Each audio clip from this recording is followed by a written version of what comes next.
Hola, bienvenidos a Esto No es Político. Hoy estamos con Pamela Troya aquí en el cafecito en La Mariscal. Pamela es activista, es comunicadora, así que vamos a tener varios temas de qué hablar. Pamela, qué gusto tenerte aquí, bienvenida. Sol, para mí es un privilegio, ya se me hizo así. Poder tener una conversación contigo, estoy muy feliz. Qué bueno, al fin podemos sentarnos a conversar y a ti te reconocen y te critican años después. Vamos a poner un poco de contexto para los que no han seguido quizá de cerca o el público más joven. Tú trabajaste, fuiste la primera persona que empezó a impulsar con una acción. Yo me acuerdo de una reportera jovencita, estaba todavía yo cuando seguí en el registro civil que está por la Alameda, ¿no? Sí, sí, el de San Blas. Recuérdanos un poquito cómo fue, Sí. cómo empezó este camino para que pase lo que finalmente ocurrió, que fue en la Corte Constitucional despenalizar o permitir dar paso a abrir al matrimonio igualitario. Sí. ¿Cómo empezó? Bueno, justo el 5 de agosto del 2013, o sea, estamos hablando hace 11 años, en San Blas, justamente en el registro civil de San Blas. Esto no fue una acción de un día para otro, fue una acción que algunos activistas decidimos emprender unos meses antes. Entonces empezamos a organizar, empezamos a soñar, empezamos a decir, bueno, ya Argentina lo tenía desde el 2010, había sido el primer país en América Latina en conseguir el matrimonio igualitario. Y dijimos, bueno, ya está, ya es al menos algo cercano, porque antes era solo España, digamos, el país hispanohablante más cercano y estábamos... Se sentía muy lejos. Claro, en otro continente. Entonces dijimos, vamos a organizarnos, vamos a pensarlo. Y finalmente, después de ver muchos pros, contras, ver quién iba a ser la pareja, etcétera, finalmente se decidió, digamos, en colectivo que fuésemos en ese momento Gabriela, que era mi pareja, y yo.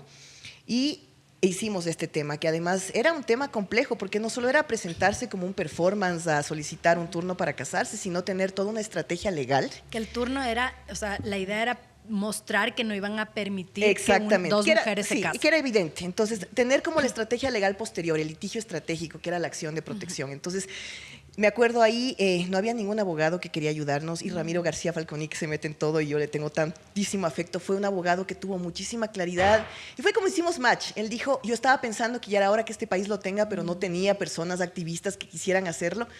Y yo quiero hacerlo, pero no tenía el abogado, y fue como amor a primera vista, y logramos hacer con muchos otros compañeros y compañeras como la estrategia y armar el hecho como comunicadora, ¿no? De hacerle el boletín de prensa y anunciarlo. Yo pensé que tímidamente iba a ir uno que otro periodista, pero hubo tanta gente que ni siquiera podíamos entrar. O sea, pasamos así como esquivando a la gente, curiosos, periodistas. Nos esperó el registro civil con una sala así arriba, como si fuéramos celebridades. Fuimos, me acuerdo, y le tengo muchísima gratitud a artistas que en ese momento también dieron su cara para decir que desde la heterosexualidad también se puede apoyar el tema. Estuvo Juana Guarderas, estuvo Monserrat Astudillo, estuvo Andrés Crespo. Entonces fue lindo porque, claro, ellos desde la posición de heterosexualidad era como, esto no es un tema de homosexuales, esto es un tema de seres humanos. Entonces fue muy lindo, hasta Audi inclusive, él después estuvo hasta en mi boda cantando. Entonces fue lindo como ver todos esos apoyos y, claro, entregar todos los documentos formales, porque la idea era que no caigamos por temas de formalismo, sino por el tema estructural de no ser pareja hombre-mujer, y nos presentamos. Entonces, finalmente, a los pocos días ya nos negaron por decir, oigan, no les estamos negando, ustedes pueden casarse mientras sea con un hombre. O sea, más o menos la respuesta fue así, y presentamos pues luego ya la acción de protección, y años después, pues ventajosamente en el 2019 se logró. Antes de continuar un poco por ese camino, sí me gustaría saber, porque hay gente hoy que vive de alguna manera con algo más de libertad, su sexualidad, su orientación, lo que fuere, pero eso ha sido un camino, y mucha gente joven quizá no sabe todas las luchas que ha habido detrás, y quizá en la época, y ya tú me contarás si es que quieres, ¿cómo fue para ti eso? O sea, en una época, estamos a finales de los 90, era penalizado ser homosexual. Totalmente. Hay gente que vivió oculta porque era penalizado. Hay incluso hay un reportaje, una entrevista, me parece que es, creo que es en Mundo Diners, de quien fue ministro de Comunicación, secretario de Comunicación, Sí, Roberto Isurieta, que contaba cómo tenían que esconderse al salir de una discoteca, porque si te veían saliendo a la discoteca, en el caso de dos hombres o dos mujeres, te podían llevar preso porque era penalizado. ¿Cómo fue para ti ese camino de encontrar, primero descubrir que no eras heterosexual y que no entrabas en esta, entre comillas, normalidad? A ver, el contexto. Yo, cuando se despenalizó el tema de la homosexualidad, tenía 15 años. Entonces, para mí el tema ni siquiera se discutía. Cuando yo, ya digo, ya tengo 42 años, ¿no? Entonces, cuando yo era adolescente, cuando era niña inclusive, para mí el tema de no ser heterosexual era evidente, pero no sabía ni siquiera cómo llamarlo. O sea, no sabía que existía la palabra lesbiana, no sabía que existía la palabra gay. No es como ahora que tienes un teléfono inteligente y que puedes googlear. Ahí no había teléfonos Y hay hasta inteligentes. referentes, ¿no? No había internet. no había internet. O sea, Claro. el internet yo lo vengo a conocer a los 16 años. Entonces, imagínate tú con limitado, nulo acceso a la información y con las pocas referencias sobre la homosexualidad siempre peyorativas. Es como los maricones de esos o esto es una enfermedad. Las pocas veces que escuché el tema de la homosexualidad siempre era en un contexto horrible. Y yo era como, y claro, a veces la gente pregunta desde el ojo adulto, ¿cómo es eso que los niños sienten atracción? Hoy todos los niños, niñas tienen una atracción de acuerdo a la edad.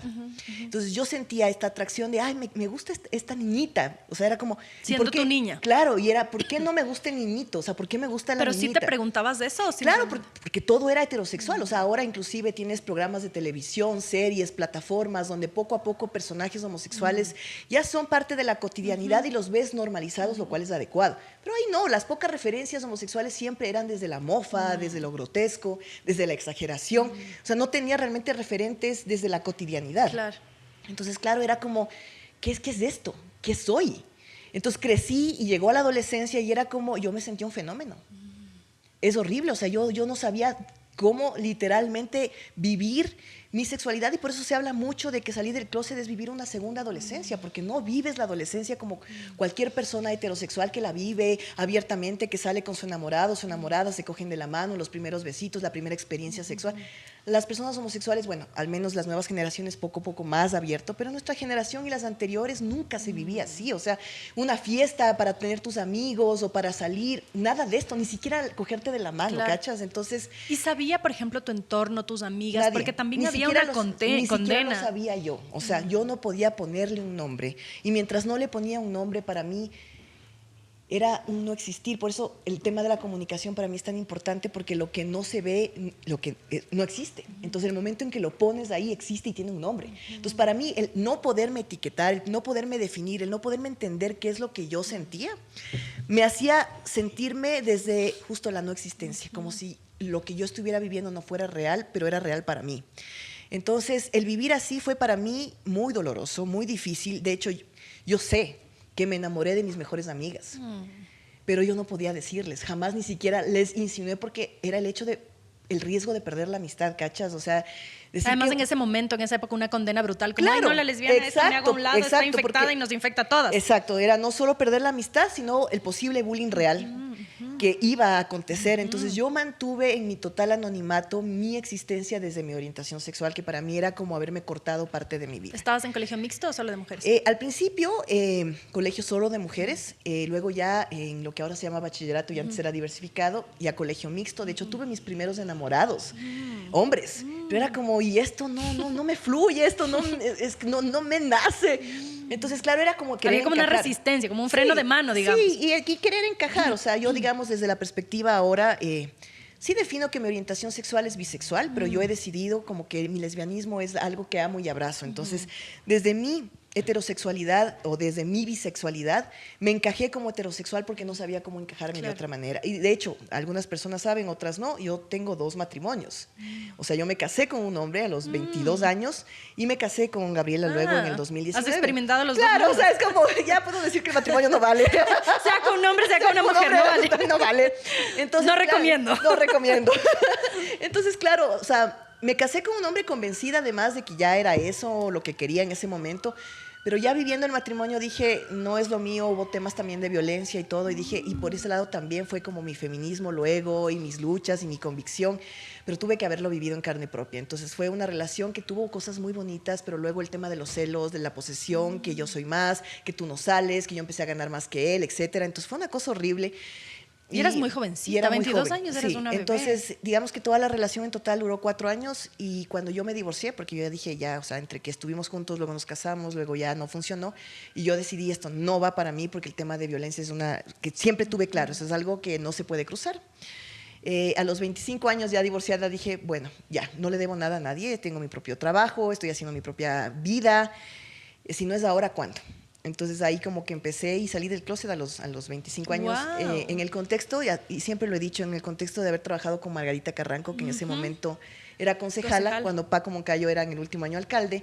Entonces yo entré a ser su asesora social, y ella manejaba todos los temas justo de homosexualidad, de temas de trata de mujeres. Entonces yo me metí de lleno Fuimos en ese momento como ciudad de Quito el primer gobierno local que consiguió una ordenanza a favor de la libertad sexual, digamos, de la no discriminación en temas LGBTI, y yo estuve justo en la etapa final de la aprobación de esa ordenanza. Y nos reuníamos con los activistas de ese entonces, que muchos todavía continúan, eran muy agradecidos, digamos, con la Concejalía de la Margarita, yo como asesora gay friendly, y empezamos pues como a frecuentar eso, y yo empecé a ir a los lugares de ambiente, a Margarita le encantaba bailar, yo le acompañaba a esos lugares, todo chévere. Y al principio como soy la asesora gay friendly, después dije no. Pero hasta ese momento, según tú, eras heterosexual. No, hasta ese momento yo sabía. ¿O tenías dudas? No, yo siempre supe desde Pero chiquita. Nadie alrededor sabía. Nadie sabía. Ni tu familia tampoco. Nadie sabía. Era un secreto contigo mismo. Claro, era un secreto conmigo mismo. Eso, ¿no? Y entonces cuando empecé a trabajar el tema, a trabajarlo ya desde la institucionalidad, desde el municipio, desde Margarita Carranco, fue como, no, esto es lo mío. Esto es lo mío, esto es lo que quiero. Y eso me llevó también al activismo, porque de alguna manera salí del closet en el contexto de todo un activismo que se estaba haciendo desde la Concejalía de Margarita. Y claro, yo salí del closet súper tarde, salí a los 25 recién a vivir ahí la adolescencia, literalmente la adolescencia, a entender cómo es esto de las dinámicas de la homosexualidad, de la cuestión de ser lesbiana, o sea, los códigos que no entendía un carajo, o sea, no entendía nada, y era como literalmente entender como si fuera adolescente, porque un adolescente que hace empieza a entender los códigos de cómo salir en pareja, de cómo estar con alguien, de cómo ir de fiestas. Eso lo viví a los 25 años. O sea, yo viví mi adolescencia a partir de los 25 años. ¿Y cómo fue ahí con tu entorno, con tu familia? Algún rato el José Cañizares que estuvo en este podcast contaba, él es de otra generación. Me parece que el José no tiene 30 todavía. Va a cumplir 30. Tal vez estoy revelando la edad y no debo. Sí, capaz que luego te sacan un TikTok. Pero en todo caso es de otra generación. Totalmente. Y él aún así decía que a pesar de que su familia siempre fue como muy abierta y tal, el rato en el que ocurrió, de todos modos, él sintió el... Sí, ¿Cómo bueno, fue en tu caso? En mi caso ha sido una cuestión, digamos, sui generis, porque yo perdí a mi madre por una enfermedad cuando yo tenía 20. Entonces no tuve la oportunidad de decirle. Yo creo que en el fondo ella sabía, pero nunca hubo esta conversación. Entonces yo siento que ella desde arriba me ve y me acepta, o sea, al menos lo que yo siento. Y me ama, porque he sentido su presencia estos 22 años, más allá del tema carnal, ¿no? Del tema físico. Y claro, tenía ahí la cuestión con mi hermana y todo eso menor. Son dos hermanas. Sí, que me hice cargo de ella. Ahora mi sobrino cumplió recién 18 años y es como mi hijo. O sea, yo no quise tener hijos en la vida, pues la vida me dio un hijo. Mi sobrino es como mi hijo. Entonces, digamos que en ese contexto mi hermana era la única familia, ¿no? Entonces, porque igual, típico padre ausente que no se hizo responsable de su paternidad. Entonces, a diferencia de lo que suelen decir de las familias heterosexuales que pintan una idea de que es perfecta, cuando en realidad hay mucha ausencia paterna. Ausencia paterna, violencia. Tú y yo sabemos, hemos manejado estos temas, pero en este caso no hubo violencia, hubo ausencia total, que también es un tema, es una violencia la ausencia, ¿no? Claro. Entonces yo a él no le debo nada, seguramente seguirá vivo, no tengo idea. O sea, no tienes ninguna relación. Ningún contacto con él. Me imagino me habrá visto en alguna entrevista y no lo ¿Pero sé. nunca o cuando eras... Tuve un contacto cuando yo tuve 19 años, pero fue un contacto tan malo que decidí no volver a Pero quiero decir, desde tu infancia nunca estuvo presente. Nunca estuvo presente, absolutamente ausente. Entonces, mi familia, digamos, mi hermana y mi sobrino, mi familia. Entonces, mi familia siempre aceptó, mi sobrino, de hecho, creció pensando que la homosexualidad era el contexto normal. Y cuando de chiquito vio a una pareja heterosexual besarse en una novela, fue como, se besan. Un hombre y una mujer se besan, fue chistosísimo. Era como, o sea, al revés de lo que era suele... explicarle, esto es amor, mi amor. Hay diferentes formas de amor, así como las dos mujeres nos amamos, también se aman hombre y mujer. Chistoso. Y fue chistosísimo. Y él dijo, claro, pues, o sea, dos personas pueden amarse. Entonces, él creció toda la vida desde ese... spoiler, él no es homosexual. O sea, porque ahí esto de que ahí creció en este entorno homosexual, va a ser homosexual. No, él desde chiquito tuvo claridad en eso, como yo también desde pequeña. Pero guiado, ¿no? Como, mi amor, o sea, usted tiene, o sea, abanico de posibilidades, aquí nunca se le va a discriminar, ¿no? Él, me gustan las mujeres, tiene 18 años, le gustan las mujeres, nunca se hizo homosexual. Es también una forma de demostrar que no es que te contaminas, te contagias, claro, que el modelo te obliga, te absorbe, no, o sea, es algo con lo que naces, ¿no? Entonces, en ese sentido, mi familia aceptó siempre. La que me enteré luego, porque tengo una rama de una familia súper evangélica. Entiendo que pobres rezan por mí porque piensan que me voy a ir al infierno. Les agradezco los rezos, pero, o sea, o las oraciones, porque ellos no rezan, sino que oran. Entonces, claro, entiendo que lo han dicho, ¿no? Lo entiendo porque alguna vez mi hermana me lo comentó. Entonces fue como, no importa, o sea, no van a hacer. Pero ya no tiene ese peso brutal en ti como... No. Si... Y creo que el momento en que tú también...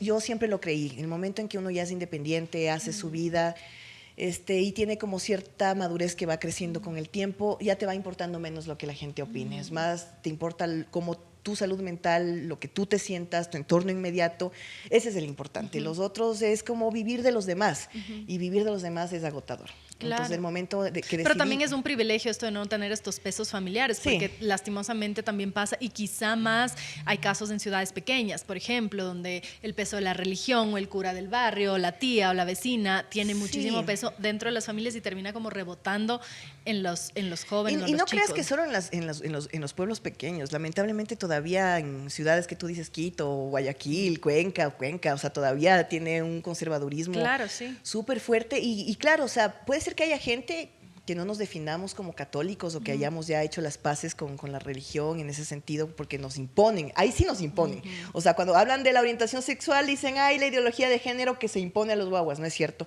pero la religión te imponen desde que eres muy chiquito. Claro, cuando te bautizan. Te imponen, o sea, no te preguntan, eres un bebé y te bautizan, no te preguntan, te hacen la primera comunión y etcétera. Entonces, lamentablemente, la religión, más allá de la creencia personal de uno, es algo que maneja mucho de la sociedad, mucho de lo que creemos, mucho de nuestros principios y valores, mucho del desenvolvimiento de las relaciones de poder en general. Entonces, más allá de quienes se consideren o no católicos, este país es católico, desde la tradición. Entonces, es lamentable ver cómo hay todavía sermones, hay todavía curas que tergiversan de alguna manera el tema de la Biblia y desde su interpretación consideran que es algo que es pecado, que te vas a ir al infierno, o te dicen, bueno, ya no importa que seas homosexual, pero no tus prácticas homosexuales son las que te llevarán al infierno. Y es como, o sea, ¿cómo voy a tener prácticas heterosexuales si soy homosexual? O sea, no se puede. O sea, hay gente que sí maneja doble vida, pero es horrible. O sea, imagínate tener doble vida, doble familia. Y es negar parte de lo que eres, ¿no? Totalmente. Y además engañar a la persona con la que estás diciendo, sí, soy heterosexual y haciendo familia, teniendo hijos, cuando realmente, si hubieras podido escoger en libertad, no lo hubieras hecho. Entonces, eso ha sido un tema, un aprendizaje, un recorrido. Y sí, el José... Ahora desde otra perspectiva que te habrá contado, desde otra realidad, que bueno, esperemos que las siguientes generaciones que tengan 20 años, etcétera, cada vez se les haga menos difícil hasta que un punto no se tenga que Claro, ya no sea un tema de discusión. No, o sea, es como, ya, o sea, si te presenta la novia o te presenta el novio, la familia diga qué chévere, lo importante es que seas feliz. Que seas feliz y que esa relación sea un aprendizaje el tiempo que dure. Eso es lo que debería importar. Ahora, a ti te caen hasta ahora porque dicen que por poco fue un invento, lo que te casaste, porque te casaste finalmente, lograste casarte. ¿Eres el primer, segundo, uno de los primeros matrimonios en todo caso? Sí, uno de los primeros en tal caso. Cuéntanos un poco... O sea, mirando en retrospectiva, porque das la lucha, luego te divorcias, o sea, a mí me parece medio evidente porque no se puede divorciar siempre, o sea, es una posibilidad, si te casas hay la posibilidad que te divorcies, pero hoy te recriminan hasta eso. Sí, o sea, es chistoso, doloroso en ese momento, ahora en perspectiva sí es chistoso. De hecho, ya te voy a acotar, estoy incursionando en la comedia, entonces la comedia, la definición de comedia es dolor más tiempo. Entonces, claro, al principio me dolía, ahora hay la perspectiva del tiempo, entonces ahora hasta chiste me da, pero en ese momento fue muy feo, o sea... para quienes no siguieron el camino de la lucha y para los que siguieron, ellos sí sabían, mi relación con Gabriela era una relación. O sea, no fue programada, no fue hecha. Cuando decidimos serle el rostro de esta lucha, teníamos 4 años de relación y teníamos ya conviviendo más de 2 años. O sea, éramos un matrimonio. Y cuando logramos finalmente el tema del matrimonio igualitario, teníamos 10 años de relación. ¿Qué fue en qué año? 2019. En junio del 2019 se logró, fue así como wow, hubo unas parejas de Guayaquil que se casaron y entonces nosotras pudimos haber sido la primera pareja porque de hecho en el registro civil al siguiente día yo fui a sacar turno y el registro civil se portó tan bien conmigo y era como, si quiere puede casarse mañana, ahorita. Claro, o sea, cachas el cambio, claro, porque fue como fui en el 2013 y me trataron. Pero tuvieron que pasar 6 años claro, para entonces eso. Fue como, claro, y me acuerdo ahí, inclusive me recibió la jueza, o sea, lindísimo, la jueza que me casó ahí en el tema que yo volví al mismo registro civil de San Blas, ¿no? Y además nos casamos en la misma fecha, que fue, yo escogí esa fecha porque me pareció que era como sellar el camino. Cerrar es decir, la ese misma círculo. fecha que pidieron. Exacto, el 5 de agosto, pero ahora del 2019, en el mismo registro civil a la misma hora. Por eso cuando hubo la rueda de prensa y habían más medios que invitados, yo dije, o sea, estoy aquí 6 años después. Hace 6 años nos dijeron no y ahora nos dijeron sí. Y estoy aquí a la misma hora. Claro, o sea, para mí como comunicadora, como un tema de justicia divina, poética, era hermoso. Entonces, yo por eso les dije en ese rato, yo no quiero casarme mañana, yo me quiero casar el 5 de agosto, gracias. Entonces, ahí sacamos la cita y había una relación de 10 años. El problema, y ya lo he dicho, de hecho lo estoy diciendo hasta en la comedia que estoy haciendo, cuando nos casamos yo me enteré 2 semanas después que ella ya tenía otra relación. ¿Apenas casadas? Apenas casadas. Entonces, a mí me hubiera gustado saber eso antes de casarme. O sea, es como quizá la relación se desgastó por muchos temas porque pasamos por mucho por mi activismo. Y hubiera esperado como un poco más de lealtad. O sea, ya no amor, pero al menos lealtad. O sea, como sabes, Pame, tengo otra persona, estoy viendo a alguien más, no quisiera casarme porque estoy confundida, o sabes que creo que no va a funcionar esto. O al menos un tiempo. O sabes que esperemos, pensar, exacto. ¿verdad? Por último, no me diga nada, pero esperemos, no me quiero casar ahorita. Creo que no me dijo nada, se metió en el tren. Seguro pensó ella que era obligación después Claro. de haber sido la Tal cara. vez también sentía presión. Tal vez sentía presión, pero fue feo enterarme. Claro. Enterarme, porque ni siquiera me contó, enterarme como que por otros lados, y fue como encararle y decirle, o sea, ¿qué onda? Y sí, pues ella, después del divorcio, ella continuó su relación. No tengo idea si ella seguirá con esa chica que además era nuestra amiga y estaba en nuestra boda. No. Saluditos, así como gracias por haberte... Parece novela. Literalmente ella era fan de nuestra relación, porque me lo dijo. Además, ay, yo soy fan. Ella generó esa frase antes de que sea viral, muchos años antes. Era como, yo soy fan El de su tren relación. original estaba El tren ahí. original estuvo ahí. Yo soy fan de su relación. Me lo decía varias veces y era como, era tan fan que me quitó la relación. Entonces... fue feo porque era amiga, o sea, estuvo invitada en el matrimonio, o sea, fue realmente súper, o sea, ese rato, porque además yo venía con una cola de un montón de cosas. Claro. El activismo, y eso podemos profundizar, ya depende de cómo salga la entrevista, pero el activismo me dejó muy golpeada. En términos económicos, ¿En términos... qué sentido te voy a decir? ¿Cómo afecta ese activismo? A ver, verás, hay activismos y activismos. Yo lo he dicho públicamente, así que no tengo por qué ocultarlo ahora. Hay un activismo que se beneficia económicamente y que prefiere que el país no avance porque en la medida en que no avanza sigue habiendo fondos, porque si el país sale de la situación en la que está, cada vez hay menos fondos. Entonces, hay un activismo en general, no estoy señalando a tal ONG, pero he conocido, que sí prefieren, de hecho alguien me dijo en la cara, o sea, como tu tema no da plata. Entonces, como, ay, gracias, no lo estoy haciendo por plata. Y sí fue feo, como, una cosa es como medio cachar o medio que alguien te cuente, hay este activismo ONGista, pero otra cosa es palparlo. Claro. Entonces, cuando yo recién estaba dando los pininos del activismo, habían otras activistas que eran como muy críticas del activismo ONGista, que coge recursos. Para mí era como muy normal, qué chévere coger recursos, hacer cosas, pero luego entender que estos recursos más benefician a la gente que es parte de la ONG, más que los temas o los servicios que brindan, o tratar de generar políticas o presionar para políticas públicas, fue feo. Entonces, fue por un lado, primero yo como tenía esta claridad, sabía que si me metía a esto, evidente que el gobierno de turno no iba a estar a favor, de hecho, lamentablemente el gobierno de turno fue una de las peores cosas que me pasó. Correa lo dijo varias veces, mientras yo sea presidente no se van a poder casar, me decía esta lesbiana odiadora, porque ni siquiera nombre tenía para él. Y esa parte yo sabía que me iba a enfrentar a eso. Era como, ya, check, sé que me voy a enfrentar a eso. Sabía que me iba a enfrentar a los grupos conservadores, porque era obvio. A la iglesia, era obvio. Obviamente a gente que más allá de ser parte de un colectivo o de ser pro vida, tiene su forma de pensar muy de la homosexualidad es pervertida o es enfermedad o no es natural. Pero entender que enfrentarme a los propios activistas, eso fue doloroso. O sea, a esa lucha sí yo no estuve preparada para. ¿En qué sentido te enfrentaste a ellos? Porque una vez que empezó a polarizarse el tema, y Correa fue como el que nos dividió, porque recordemos que Correa hizo varios movimientos, era el movimiento tal. Los paralelos. Los paralelos. Sí. Hizo el paralelo LGBT.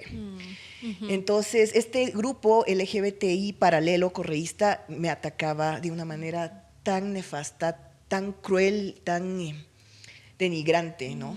Y eran como ellos las víctimas, ¿no? O sea, ellos eran las víctimas, pero ellos eran los que me atacaban. Me persiguieron económicamente, me ubicaban donde yo estaba trabajando y me hacían votar. Entonces tuve varios desempleos y por eso las deudas de las tarjetas no esperan y empezó a ser una bola de nieve terrible.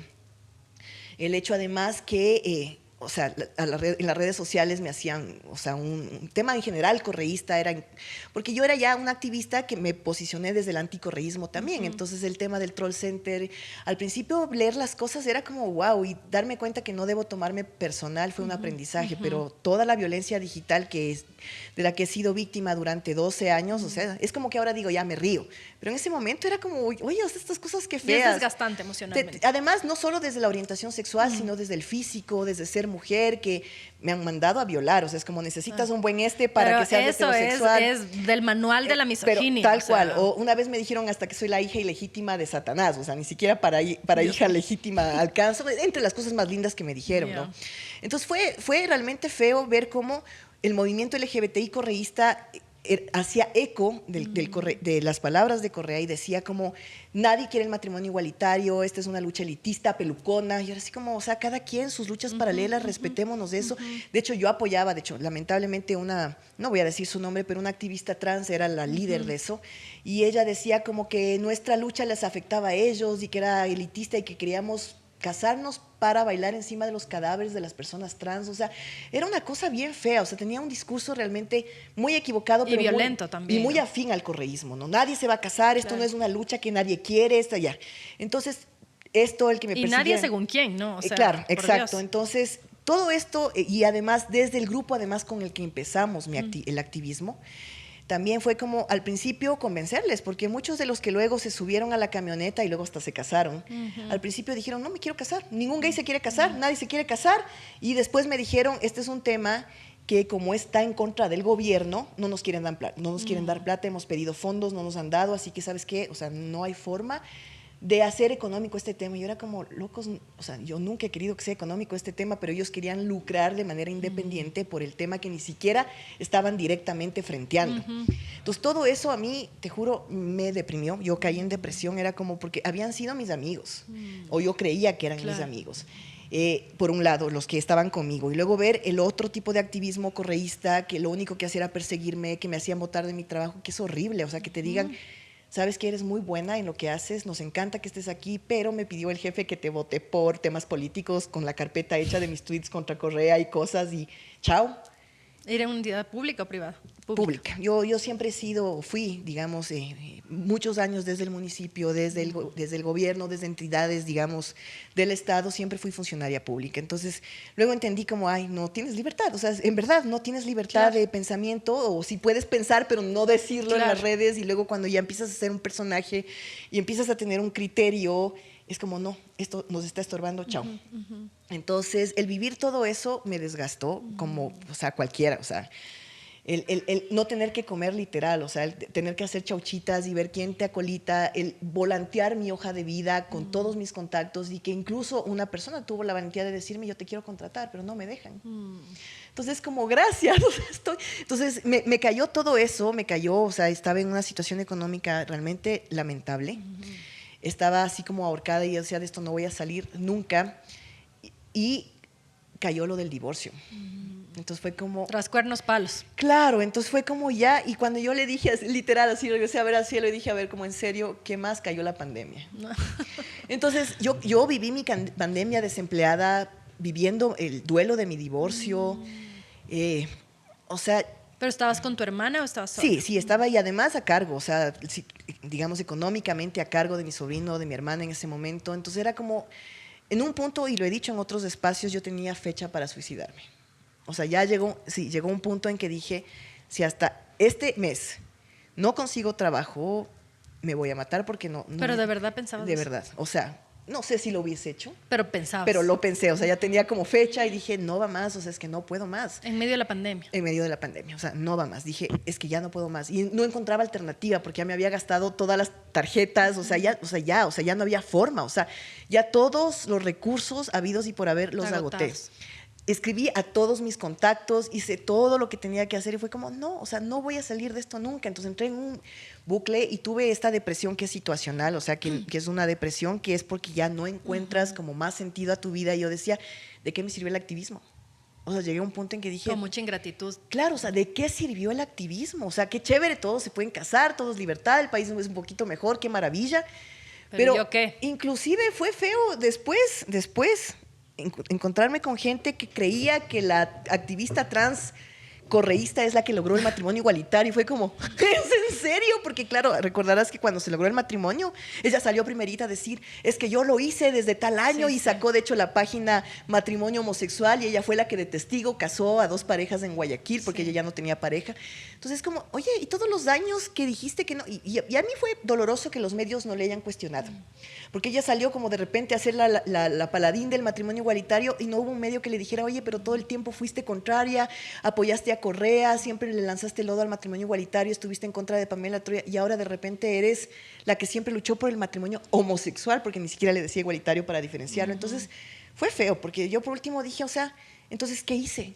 O sea, entregué toda mi vida, se acabó mi matrimonio por esto, tuve desempleos, me endeudé, no tengo forma de tener un trabajo porque todos me han vetado. O sea, en ese momento de ley sentías que no valió la pena. Totalmente. O sea, en ese momento no solo sentí que la lucha no valió la pena, sino que sentí que mi vida no valía la pena. Entonces era como, bueno, tengo fechas, y no logro conseguir nada más, en serio, hasta aquí nomás se acaba el tema. Sentía que como persona, como activista, como ser humano, como mujer, como lesbiana, no valía nada. Y bueno, al menos yo puedo dar un testimonio y puedo sentir que de manera personal viví esto que es vivir la nada, o sea, sentir que en serio estás en la nada y que estás atravesando un infierno del que sientes que no vas a salir, pero logré. O sea, fue como, ya dije, universo, o sea, ya, o sea, ya no sé cuántas plagas más me quieres dar, o sea, como soy tu mejor soldada, no sé, o sea, ya no quiero más. Y de repente fue como que ya me hice las paces, como que ya sentía que había una fecha como para irme, y fue como, ya, o sea, lo que tenga que ser. Y de repente me salió un trabajito, fue como, y de repente otro trabajito, y fue como, y al poco tiempo de eso conocí a Sara, que es mi actual pareja, que llevamos 3 años juntas, y fue como, entonces no te digo que bestia, mi vida está ahorita en orden, tengo muchas cosas aún que resolver, pero puedo respirar. O sea, de hecho llegó un punto en que no podía respirar, tenía tal nivel de ansiedad que la respiración no pasaba de aquí, o sea, no podía respirar, estaba todo el tiempo con ansiedad. ¿Cómo manejabas eso? Porque finalmente en medio de una pandemia que además el mundo estaba en crisis, sí, y todo el mundo se estaba muriendo además. No solamente enfermos físicamente, sino mentalmente, o sea, No, la segunda pandemia era la mental, la o sea, por eso te digo, yo tenía fecha, y creo que el momento en que yo me puse fecha para irme de aquí, del mundo, fue como que ya me valió todo, ya empezó a valerme todo, y el momento en que me valió todo fue como que, creo que quizá esa actitud de soltar un poco la angustia. De soltar la angustia, de soltar la ansiedad, de decir, ya esto lo pongo en manos de la vida, porque ya, yo ya hice todo, yo sentí que había hecho todo, ya no puedo hacer más, ya, o sea, ya no tengo nada más que hacer. Y creo que justo ese es, que bueno, deberías haber sido psicóloga. Creo que fue eso, fue como soltar, o sea, soltarme a la vida y decir, bueno, lo que tenga que venir. Bueno, y hubo una cosa muy linda, yo tengo un mejor amigo, que él me dijo, dile esto a la Sol, y yo dije, no lo voy a decir, él vive en Tulcán y es fan tuyo. Entonces, él me dijo, dirásle que soy fan. Bueno, ya lo dije, gracias. Fabián, ya lo dije. Él dijo algo muy lindo, y él me dice Troyita, yo le digo Aus, y él me dijo, Troyita, piénsate de aquí a 5 años. No pienses ahorita, piénsate de aquí a 5 años. Ponte esa meta de aquí a 5 años. Entonces, ya cuando puse fecha, dije, por último, ya, ¿por qué no verme de aquí a 5 años? Entonces, cuando empezó todo a venir poquito a poco, dije, ya, un mes más. O sea, era literalmente como el tema de Alcohólicos Anónimos, que te dicen un día a la vez. Yo lo sentía así. O sea, sentía como que me levantaba y decía, bueno, un día, ya, lo viví, ya, está. El siguiente día, bueno, entonces... Al principio con mucho dolor, era como un día, ay, qué doloroso, el siguiente día, bueno, un poquito menos doloroso, y era como cuando conseguí este trabajito, fue como otra vez sentirme útil, otra vez sentir que era valorada mi experiencia como comunicadora. O sea, tuve que otra vez sentir valía desde lo más básico, ¿no? La profesión, el desenvolverte otra vez con la gente, el que no te vean solo como la man que se divorció, o sea, soy Pamela Troya más allá de todas las etiquetas. Claro, porque además un divorcio de por sí difícil, peor ante la vista de todo el mundo y el juicio de todo el mundo. Sí, me acuerdo que una vez hasta una chica de un teléfono X me escribió, y yo, ¿y quién eres? Me dice, ay, soy fulana de Nicaragua, es que nos festejamos tu matrimonio y nos dolió tu divorcio. Y yo, Nicaragua, o sea, ¿cómo? ¿Qué? O sea, entonces, claro, fue un tema o sea, el divorcio en sí es, como tú dices, es doloroso, peor cuando hay un tema tan mediático, muy expuesto, con tantas críticas, porque inclusive hubo un periodista que en una entrevista me dijo, oye, la gente dice que te han pagado. Y yo, por favor, indícame dónde está el cheque, porque necesito, es en serio, No, necesito. todos los que nos dicen eso queremos saber dónde está la plata. Y hasta ahora, o sea, hasta ahora, si me dicen, por favor, que me está esperando un cheque por todo, yo voy. Y lo cobro públicamente, no me importa, pero ¿dónde está la plata? O sea, porque a mí me costó esto literalmente todo mi esfuerzo económico. Un costo personal muy alto. O sea, demasiado. Mi tema económico, mi tema personal, mi tema físico, mi tema emocional, espiritual. O sea, porque sentir que estás viviendo en la nada es un vacío absoluto de sentido de la vida. O sea, llegar a un punto en que dices, mi vida no tiene ningún sentido, es como, en serio, ya, o sea, ¿qué hice aquí? O sea, ¿qué vine a hacer aquí? Y volver a tener un sentido de la vida. O sea, la típica cliché, eso de salir de las cenizas como ave fénix. Yo lo viví, más allá del cliché. O sea, yo sentí que de las cenizas, de lo que ya no había nada, empecé como a hacer una formita que parecía medio persona y así.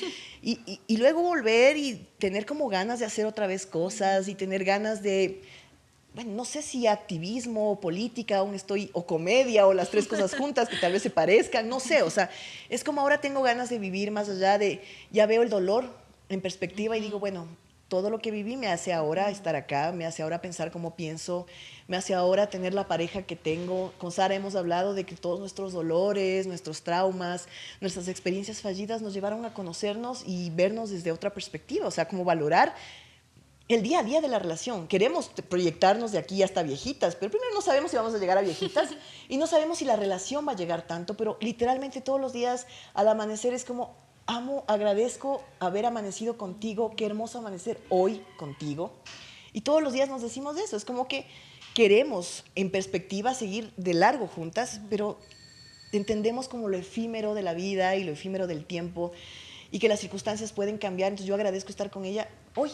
¿Y cómo fue volver a salir o a conocer gente o cómo la conociste después de 10 años de una relación que es bastante tiempo y de una relación tan expuesta además sí. Y con tantos quizá como expectativas por parte de la gente de que, ok, a ver, la primera pareja o la segunda, de las primeras y cómo les va y después qué viene, o sea, sí fue... ¿cómo reconstruyes eso? Sí, verás, o sea, no...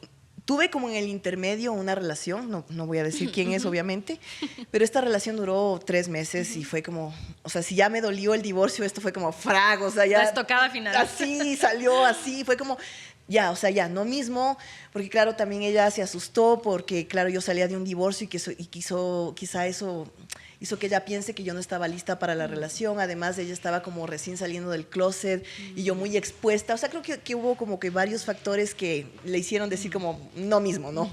Y claro, visto desde fuera, no era un buen partido. Yo estaba divorciada, sin empleo, o sea, por todo lado hasta yo me hubiera ido, es como chao. Y claro, después de esto pasó pandemia y claro, en pandemia hubo gente que no tuvo nada, otra gente tuvo mucho en pandemia, muchísimos no tuvimos nada, o sea, mucha gente realmente estuvimos como en angustias y yo sé que hay gente que la pasó muchísimo peor que yo, evidentemente, o sea, hay gente que no sé cómo sobrevivió, pero bueno, ahora estamos acá, entonces era como literalmente pensé en eso, ¿cómo vuelvo a entablar una relación? O sea, ¿cómo? Porque además tengo derecho a también ver si puedo salir y conversar y ver si puedo rehacer mi vida. Y fue chistoso porque no utilicé las aplicaciones, ninguna, nunca me ha funcionado. Y estábamos en un chat colectivo de feministas con Sara. Y Sara un día me mandó por interno un link de una información, esto quizá te pueda servir, qué bonito. Y yo, ay, sí, qué chévere. Y empezamos a escribirnos al principio como tímidamente, yo así como... Sí quisiera un café, pero me daba así como cositas y puede ser que no le guste o no sé qué. Y finalmente, después de estar como un tiempo, si fueron algunos meses, entre que nos escribíamos, nos dejábamos de escribir y finalmente decidimos vernos.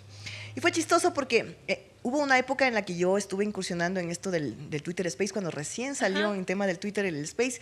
Hice algunos, tuve como 400 personas, fueron algunos espacios muy bonitos, luego ya dejé. Pero en esa ola, así como de que todo el mundo quería hacer Twitter Space, hice en el contexto del tema del 17 de mayo, que es la lucha contra el LGBTI-fobia, y la invité.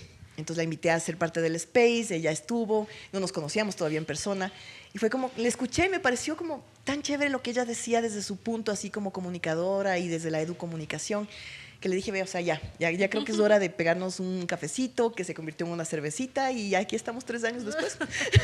Y fue así, o sea, hubo un match tan lindo, o sea, cuando empezamos a conversar fue como, wow, o sea, ¿por qué no asomaste antes en mi vida? Y claro, llegamos a la conclusión que quizá en otro momento no hubiese sido el momento adecuado. No hubiéramos estado juntas porque yo estaba casada, ella también ya había tenido su compromiso, de hecho tiene ya 2 hijos mayores de edad. Entonces, claro, ¿Qué tal es tener una relación reconstituida, como se llama? Es lindo, bueno, de los 2 hijos yo conozco a los 2, el uno está estudiando en México, le está yendo muy bien, el segundo está por empezar su carrera de arquitectura, y es lindo, el segundo hijo me ha dicho, con el tengo más relación, me ha dicho, eres como mi segunda mamá, y fue como, no busqué esto, chévere. Y claro, o sea, y tener a mi sobrino también de la misma edad, y como tenemos estos 2 adolescentes así que están en la casa, bueno, el hijo de Sara y ahora vive con el papá, pero nos viene a visitar muchas veces, se queda ahí con nosotros, almuerza, conversa, el cafecito, que no siempre está como, cafecito, Pame, ahí Sara, ahí con la mamá. Entonces es lindo, o sea, yo no, te juro, nunca he querido tener hijos. Toma. No los he. 2. Exacto, o sea, no, o sea, por ningún lado lo tuve claro desde pequeña que no quería ser madre, pero la vida me ha puesto en la maternidad. En un ejercicio al menos de la maternidad. Sí, deseada, finalmente, porque yo amo mucho a mi sobrino, literalmente como hijo, o sea, todo el tiempo he estado, ahora él está conmigo.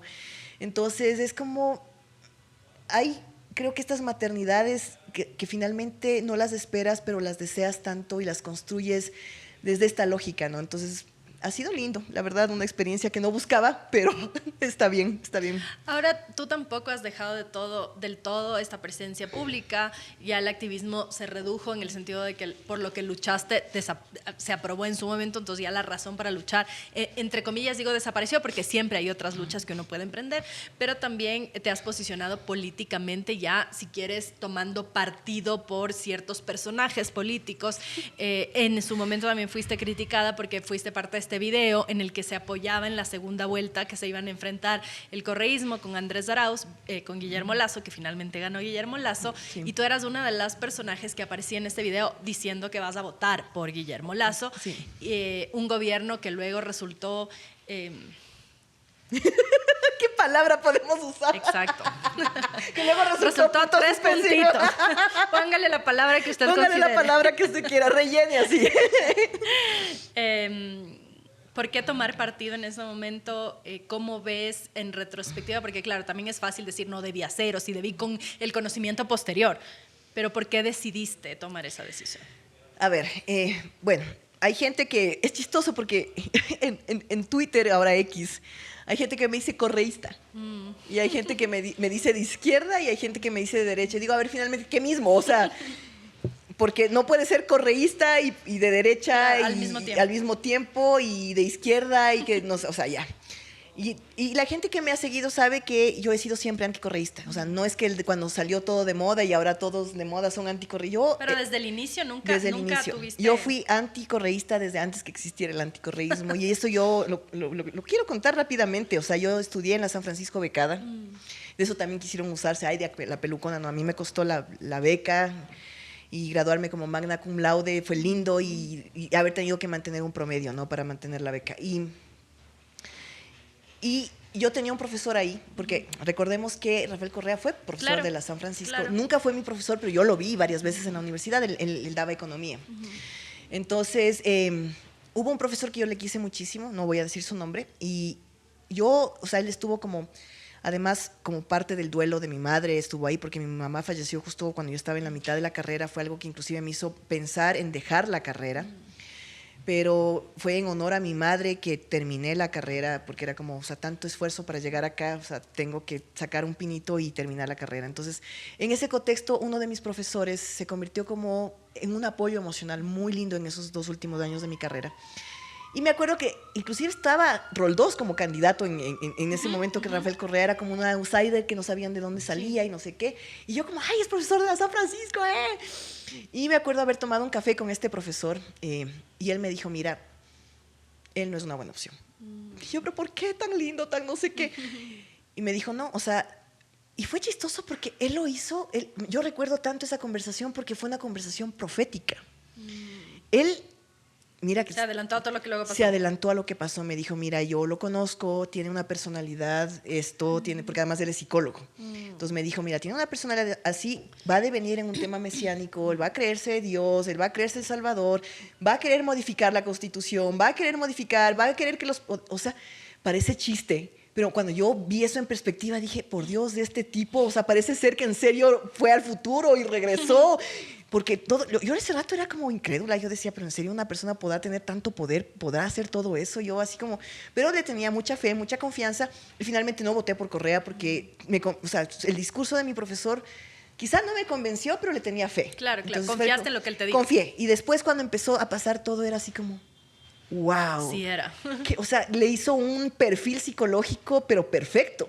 Entonces yo fui anticorreísta desde antes. Entonces, claro, cuando yo hablaba así con la gente y Correa empezó a dar como estas señales de ya enloquecer, porque al principio todo el mundo le amaba, o sea, al principio decir que no estabas a favor de él, te veía todo el mundo así como estabas loco, pero cuando empezó a hacer cositas, yo empecé a contarle así a gente conocida de esta conversación con mi profesor, me decían, estás loca, o sea, no, esto no va a pasar, él es así, él es asado, él es maravilloso, o sea, era como una secta, bueno, tenía todos ahí los feligreses, ay, oh, Correa, sí, un buen porcentaje. Entonces, y claro, o sea, yo seguía así como reconfirmando, y luego cuando ya llegó mi activismo y todo su discurso de izquierda se fue al carajo porque él dijo, inclusive en una entrevista cuando se posicionó en su segundo mandato, él dijo, yo podré ser, digamos, muy progresista en términos, o muy liberal en términos económicos, pero en términos así ya muy conservador. Exacto, soy súper conservador y la gente vota por mis principios. Claro, o sea, sí, fue como que dije, Dios mío, o sea, este man tiene criterios retrógradas, claro. O sea, él es de esta izquierda machista, super homofóbica, conservadora. Y siempre lo ha dicho, y él ha sido como frontal en eso, y recordemos todo su recorrido. O sea, Paola Pavón tuvo que pedirle perdón, etcétera, etcétera. Entonces, la llamada de atención a las legisladoras que quisieron hablar sobre el aborto. O sea, como cero independencia, y hasta ahora se ve que él no quiere soltar, o sea, le cuesta, ¿no? Le cuesta, es como quiero poner títeres para seguir ahí, se nota además que pone títeres para la Luisa, gente o sea. Por lo menos que... Exacto, o sea, Luisa fue como asomó, y es como, y luego Arauz asomó, y es como, entonces, claro, es como él no deja, o sea, que los nuevos liderazgos, entonces fue como, dije, no, y eso quizá nos lleva a algo que me parece que es importante abordar, que eres el ego, porque el momento en el que uno se convierte en una figura pública y en tu caso activista y wow, logré esto y la gente te aplaude, así como gente te odia o te critica, te aplaude. Y también dicen que si no tienes críticos nunca has hecho nada bueno, ¿no? Entonces gracias a los haters que siempre están siguiéndonos y comentándonos. Les agradecemos porque nos suelen hacer capaz virales. Que luego hacen comentarios también. Exacto, así, por eso mismo me adelanto, porque sí. Siempre los haters nos ayudan a viralizar el programa. Gracias. Gracias. Y en todo caso, mi pregunta era en el sentido de cómo trabajas ese ego, o sea, ¿cuál es tu cable a tierra? ¿En qué momento, quiénes a tu alrededor te dicen, Pamela, bájate un poquito que te estás volando, y te ayudan a atarte a la realidad y poner las cosas en perspectiva? ¿Cómo manejas el tema del ego? Porque llegó un punto en que ya no tenía sentido mi existencia. Entonces, cuando ya llegas a un punto en que la existencia no tiene sentido y pasas por las cosas, no digo que, bestia, yo soy la persona que más cosas ha pasado, ojo, yo tengo perspectiva y entiendo que hay gente que la pasa mucho peor, pero soy yo la que vive mi experiencia de vida, o sea, yo soy en este cuerpo, esta experiencia, Pamela Troya ha tenido vivencias, y que claro, ahorita te estoy contando como un resumen, pero vivir la carencia económica, vivir la desesperación de que nadie te quiera contratar, de que no consigas un trabajo, de que literalmente volantees tu hoja de vida a todos los contactos y que nadie te dé una leve esperanza, y sentir que encima lo que has hecho está opacado y que hay gente que ni sabe quién eres, es como... Porque la gente decía, ay, es que tú quieres hacer esto para reconocimiento. O sea, ¿reconocimiento qué? Porque digo, o sea, por dinero, ¿dónde está el dinero? O sea, ¿dónde está? Entonces, llegó un punto en mi vida en que sentí, no sé cómo describirlo verbalmente, pero voy a intentar hacerlo, como que mi ego se disolvió. Porque de alguna manera entendí que el ego son como varias máscaras, ¿no? Entonces yo tenía como varios egos, o sea, el ego activista. Como personajes. El ego el ego de la protectora de la casa, el ego de no sé qué, o sea, el personaje.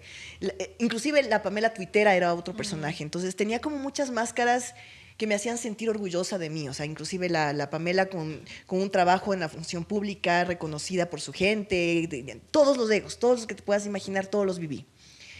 Y de repente era como, este ya no está, este se cayó, la Pamela además del matrimonio igualitario, la Pamela en la relación de pareja estable, también se cayó.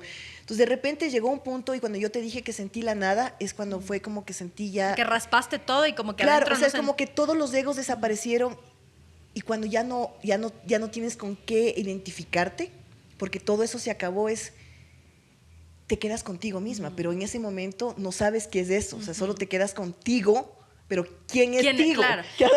Claro. ¿Quién es Pamela Troya? Si le quitas la activista, la comunicadora, la tuitera, ¿qué es? Soy? Claro. ¿Qué soy?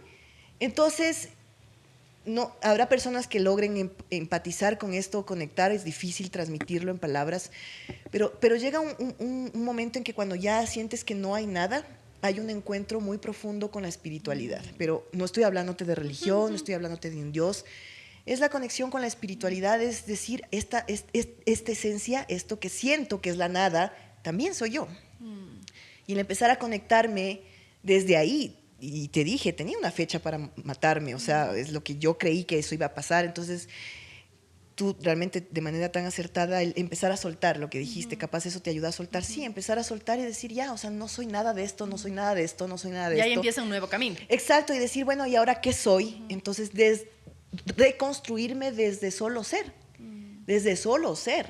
Entonces, sin tanta parafernalia. Claro, si alguien me asentó en la vida, ha sido la vida misma. O sea, y ahora ya no me siento ni la activista, ni la feminista, ni la lesbiana, ni la mujer, ni la política. No, o sea, solo soy Pamela Troya y cada día vivo siendo Pamela Troya.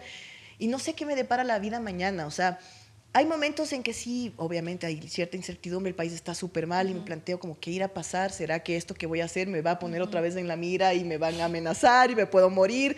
¿O será que esto otra vez me quita los recursos económicos? Ahora estoy trabajando en nada que ver de lo que hacía antes, en un tema privado.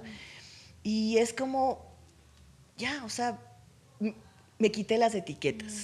Entonces, no sé si te puedo... Sí, no, creo que está claro y de hecho me parece que debe ser un camino por el que muchas personas transitan con mayor o menor conciencia, porque al final del día no somos nada de las etiquetas estas que son nuestros adornos. O sea, exactamente. Te desmaquillas y quedas solo es tú. Sí. Eres tú.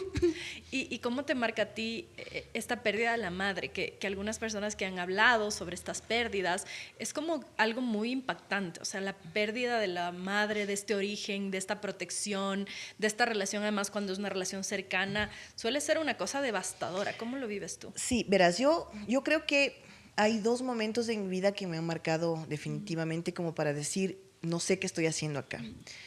Esto que te acabo de contar es mi segunda vez, o sea, que haberme quedado sin nada y empezar desde cero literal. Y la primera vez fue la pérdida de mi madre, o sea, porque cuando tú tienes 20 años es como, o sea, recién estás saliendo de la adolescencia, recién te estás ubicando como un adulto, pero que eres un adulto totalmente disfuncional porque estás recién empezando en la vida. Y tener a los 20 años que hacerte cargo de tu hermana y luego de tu sobrino. ¿Qué edad tenía tu hermana? 17 años. Y al poco tiempo quedó embarazada, entonces mi sobrino así como siempre estuvo ahí como mi hijo. Entonces, y no tenía el apoyo de la familia ampliada. O sea, fue como se murió mamá y chao. Ahí te ves, literal. Ahora todos mis tíos, todos varones. Mi mamá era la única mujer en una familia súper machista. Nunca, o sea, pidieron perdón casi que al hecho de muerte. Ay, pobrecitas, cómo nos dejamos abandonadas. No me sirve. O sea, muchas gracias a ti. Ojalá que trasciendas y tengas una mejor vida. Pero en vida fueron personas que nunca nos apoyaron, que nunca se interesaron por saber si comíamos, si no comíamos, si estábamos bien. Quizás sentían que no era su obligación. Así lo hicieron pero eran saber. Unas muchachitas. Éramos guaguas. Y nos quedamos sin nada, porque además sin nada, o sea, realmente ha sido una situación difícil porque mamá tampoco tuvo una cuestión económica mayor. De hecho, ella vivía de ser prácticamente la cuidadora de mi abuela. Entonces, todos los tíos desde la visión machista veían que era obligatorio. Claro, que ella, por ser mujer, que lo haga. Entonces, claro, entonces el momento en que ella muere no había nada, o sea, no había una casita, no nada, nos quedamos en la nada. Y yo estando en la universidad conseguí un trabajo como asistente, entonces era como tratando de ver las cosas por ahí, arrendar un cuartito chiquito para vivir, o sea cosas súper difíciles. Y era como, no solo perdí todo físicamente, materialmente, sino que era, o sea, mi madre, o sea, yo tenía una muy buena relación con ella. Y por eso siento que si ella hubiese vivido más tiempo y le hubiera contado, yo estoy segura que ella hubiera entendido, desde el amor, más allá desde un entendimiento, digamos, intelectual. Y claro, o sea, reconstruir mi vida literal desde cero, teniendo que vivir el duelo y teniendo que además, de alguna manera, cobijar el duelo de mi hermana. Claro. Y luego la venida de un niño. Es como así, esperen. De uno en uno, por favor. Exacto. Entonces, siento que de alguna manera quien soy ahora sí marca estos dos momentos. O sea, la pérdida de mi madre para mí fue la primera vez que sentí que estaba en la nada. O sea, sentí como, ¿qué es esto? Además, o sea, con la tremenda responsabilidad que levántate rapidito, ponte a trabajar y exacto. arregla las cuentas. Y además termina de estudiar, porque estaba claro. becada, tenía todavía 2 años por terminar de la universidad, tenía que ver cómo sobrevivía. Claro. Sin nada y sin apoyos de gente que solo decía, sí, en mis oraciones estás, o sea, sí, pero, o sea, ayúdame. Necesito estar un poquito más allá de tus oraciones. De tus oraciones. Y gente, o sea, que a la final, por la razón que sea, no supieron darnos el apoyo que tal vez en ese momento necesitábamos. Claro. Entonces, por eso es que te digo que estas familias ampliadas de evangélicas que tengo, que no estuvieron ahí. Puro bla, bla, ¿eh? Claro, o sea, ojalá vayan con su Dios y todo lo que tú quieran, pero en el momento en que pudieron ayudarnos cuando estuvimos huérfanas, no movieron un dedo, por más Dios y por más amor que se profesaban entre ellos y al prójimo y el no sé qué, no se vio en su momento. Entonces, yo también tuve que hacer una resignificación y un perdón de eso, porque digo, bueno, ya por último ellos tienen su vida, ellos sabrán por qué hicieron eso, no quiero guardar resentimiento. O sea, sí has hecho terapia. Sí, he hecho varias veces terapia, porque sí, o sea, el soltar ha sido un camino súper complicado. Porque, claro, lo primero que tiendes a hacer es como, ¿y por qué esta persona no me apoyó? ¿Y por qué esta persona no me apoyó? Como mucho reproche y que puede convertirse en rencor. Y a la final, esa persona pues no recibe ese rencor, sino tú. Claro, o sea, tú lo recibes, tú te eso. envenenas y es como, tengo que vivir sin todas estas cargas y si esta persona no me ayudó, si esta gente no me ayudó, por más familia que haya sido, sus razones habrá tenido. Entonces, sí fue difícil. Yo tengo ya que ir terminando, ya pronto ya está por aquí nuestra invitada para grabar el siguiente episodio, pero no quiero dejar de cerrar la idea que habíamos mencionado hace un momento, que es sobre el apoyo al lazo. ¿Te arrepientes de eso? Sí, no. Creo que nos fuimos por muchos temas, hay mucho que hablar contigo, entonces narré el tema, digamos, de Correa y para mí era importante como explicar por qué había este anticorreísmo, ¿no? O sea, desde el tema de los derechos, desde el tema de la persecución. Porque además en un punto se empieza a sentir personal y quizás eso es algo que no todo el mundo entiende. De hecho, porque si es que el ataque va contra tus principios, si tú estás haciendo activismo por los derechos de las personas LGBT y de repente desde la presidencia te atacan por eso, y además, ya se convierte en un asunto personal. No solo él, sino su movimiento LGBTI correísta, ¿no? Claro. Y claro, quiero dejar también un tema ahí importante. Él una vez tuiteó y dijo, todos estos temas que son los que me hacen oposición a mi gobierno, y mencionó el matrimonio igualitario y lo dejó claro, que el matrimonio igualitario era un tema de oposición a su gobierno. Entonces, frente a esto, cuando pasó el tema de Guillermo Lasso, yo voté por Yacu. O sea, mi voto era Yacu. De hecho, yo fui candidata en ese momento por Unidad Popular, sabiendo además que no iba a ganar. A la asamblea, pero yo dije, bueno, estamos en pandemia, es parte de lo que quiero hacer, quiero un poco entender también esta lógica. Y claro, Unidad Popular era un movimiento satélite que jamás tuvo, digamos, no hubo una relación vinculante con Pachacutic, por eso no arrastró nada, digamos, del voto de... Porque iban solitos, claro, o sea, como solitos, te apoyo, entonces, pero vamos por acá. Y así solitos quedaron, pues, ¿no? que fue una pena. Y entonces, en ese sentido, cuando estaban disputándose el segundo lugar, Guillermo Lasso y Yacu, y finalmente quedó Guillermo Lasso, yo me quedé así como, oh, por Dios. Claro, porque además era otro personaje que se planteaba como antiderechos en muchos aspectos. Totalmente. Entonces, creo, y yo lo he dicho luego posteriormente, para mí el gobierno de Lasso empezó bien. Empezó bien porque recordarás que el tema de la vacunación fue espectacular. De pasar a un gobierno de Moreno donde se veían privilegios en el tema de la vacunación, a tener ya una vacunación masiva donde todos íbamos ordenadamente. Fue como, que aparentemente de la nada pasamos a estar funcionando. Exacto, está funcionando y era como una esperanza de estar funcionando. Entonces, cuando yo decidí dar mi cara fue porque yo conocí muy de cerca lo que significó ser anticorreísta y tener una posición de derechos que el gobierno y su gente, en este caso el movimiento LGBTI correísta, atacó desde todos los frentes, y la posición en la que yo estuve, o sea, yo viví la persecución económica y la persecución desde varias maneras. Por eso decía que se vuelve personal. Era absolutamente personal. Entonces, frente a esto, la posibilidad que además, porque recordemos que Lasso dijo, o sea, más allá de su posición ideológica, yo voy a respetar esto, yo voy a respetar lo otro, que el encuentro, que el no sé qué, me comí el cuento. O sea, me comí el cuento. Yo dije, bueno, podríamos hacer un gobierno de derecha, pero que tenga estos límites y estos respetos, perfecto. Entonces yo dije, frente al correísmo, que ya lo conozco, muchos años, y frente a esto que es nuevo, le quiero apostar a esto nuevo. Pero luego tú dijiste puntos suspensivos, porque sí, ¿qué adjetivo le ponemos al gobierno de Lasso? Fue realmente un gobierno muy desacertado. Yo puse también mi criterio y dije, a ver, yo apoyé, pero yo no soy borrego. Claro, es que O sea, además yo- el apoyo no es una carta blanca. Exacto, Es no decir, es un tú cheque puedes blanco. apoyar y mañana Exacto, arrepentirte. porque hay gente que ya está, todo el mundo te está diciendo esto Y está sigues, mal, las sí. pruebas, las evidencias, y no, yo sigo apoyando. Claro. Yo no, o sea, yo tengo mi criterio, insisto, no soy borrego, y entonces en ese sentido vi que el gobierno de Lazo estaba haciendo mal muchas cosas y empezó a hacer como un efecto dominó de muchas cosas. Dije, yo no puedo apoyar. O sea, yo abiertamente dije, yo ya no apoyo este gobierno porque siento que ha traicionado los principios que inicialmente intentó cohesionar, porque además recuerda, la segunda vuelta de él era como todo maravilloso, voy a apoyar todo, el gobierno del encuentro, todo, y además todo incluido, o sea, la diversidad y no sé qué, hasta por poco, y el tema del feminismo, ya, o sea, ya el man ya súper abierto, open mind.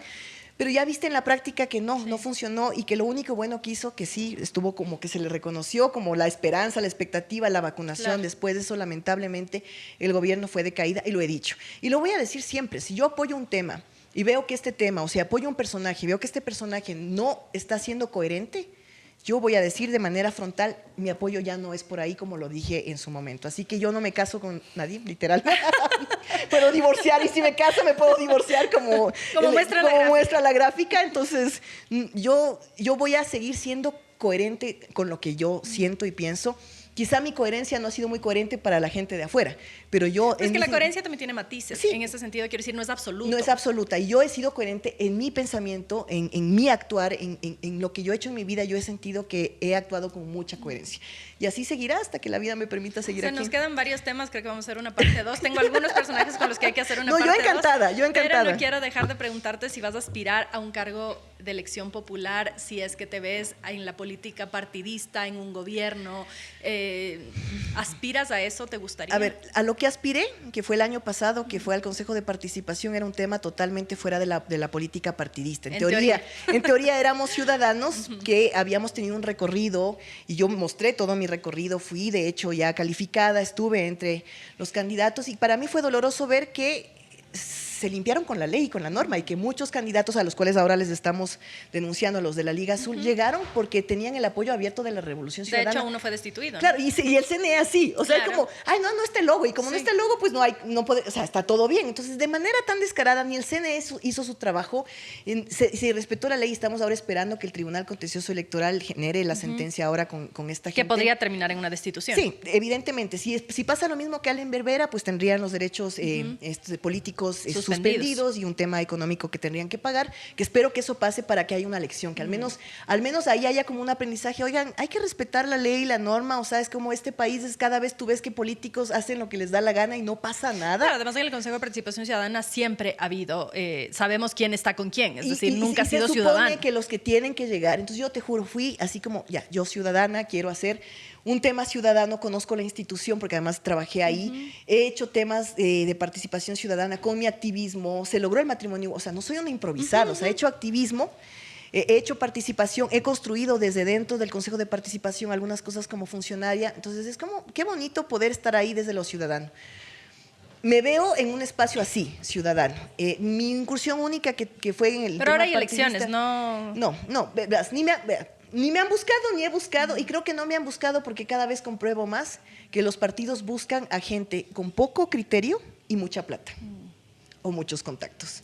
Y es lamentable porque deberíamos propiciar partidos, movimientos que realmente busquen gente que haya hecho cosas, que haya demostrado tener convicción con la ciudadanía, con la participación. Pero ¿te gustaría eventualmente, más allá de estas trabas, ocupar un cargo o de elección popular o un ministerio, algo en la política electoral o que tenga incidencia directa en la política pública? Yo digo una cosa. Pamela presidenta, ¿sí o no? Lo que logré, lo logré como ciudadana. Imagínate si pudiese estar desde algún ámbito de poder para hacer que el ejercicio del poder sea para el bien común, porque así lo he demostrado en mi vida. O sea, mi vida ha sido poner mi vida al servicio de los derechos, inclusive y lamentablemente en detrimento de mi propio ser. Eso no se debe hacer, porque hay que tener un límite también para cuidarte a ti mismo, y es un aprendizaje que lo logré ver después de casi acabar con mi vida. Entonces, yo dije, si he logrado esto desde espacios, obviamente no sola, siempre hay colectivos, siempre hay gente, apoyó mucha gente, entre esas tú, que apoyaste con tus editoriales y todo, mucha gente apoyó. Pero claro, alguien empieza, ¿no? Entonces yo empecé estas cosas, la gente se juntó y digo, si pude haber hecho esto, hice esto desde una cuestión particular, Sí me gustaría, te juro, verme en un espacio de poder haciendo más cosas, no al servicio de lo que hacen los políticos. No llego acá para poner a mi esposa, a mi pareja, a mi moza, a mi mozo, o sea, qué pena, pero la política se ve así, o como a mis amigos con los que he chupado toda la vida, le pongo en este cargo, en este otro, o sea, más allá del tema de amigos. Cualquier parecido con la realidad es pura coincidencia. Exacto, sí, o sea, parece chiste, pero esa anécdota es poner a la gente que más allá de una amistad, sea la persona propicia para ese cargo. Y que no se conviertan en alfombras una vez que están en el poder. Que ¿no? haya criterio, o sea, para decir, ve, por aquí no está. Entonces, a mí me gustaría porque siento que me he formado toda mi vida para poder tener un espacio y seguir contribuyendo. Si eso pasa, maravilloso. Si no pasa, pues yo voy a seguir molestando desde donde estoy, siempre lo he hecho. Ahora, como te digo, estoy con esta denuncia que espero que prospere. Y sí me pienso a futuro en un espacio distinto. Ojalá podamos en algún punto hacer un colectivo, algún partido que sea totalmente diferente. Yo me imagino así como el partido feminista, ambientalista y maricón. Más o menos así. Como desde todas nuestras realidades, con gente que hemos hecho cosas en la calle, o sea, en los espacios, nos hemos tomado, digamos, la incidencia para cambiar el país. Me veo así. Veo que los partidos políticos ahora realmente no lo están haciendo y siguen en este círculo de solo ellos, solo favoreciendo sus propios privilegios y a sus propios cercanos, exacto. Los que orbitan en el poder, siempre pululan. Exacto, grupos de poder. Esa era la palabra que quería ocupar. Solo sus grupos de poder y su gente cercana. No están haciendo nada para el país. No solo el partido que está ahorita, sino en general. No han hecho algo que realmente digas, ah, esto es desinteresado, porque si luego raspas, hay temas de corrupción, claro. Raspas, ves, se cogieron esta plata, o sea, te imaginas con todo lo que la corrupción se ha llevado, lo que podríamos hacer en este país, y ahora encima estamos dominados por los grupos delictivos organizados, sí, ¿no? Entonces, es un contexto además mucho más grave. Mucho más grave, entonces…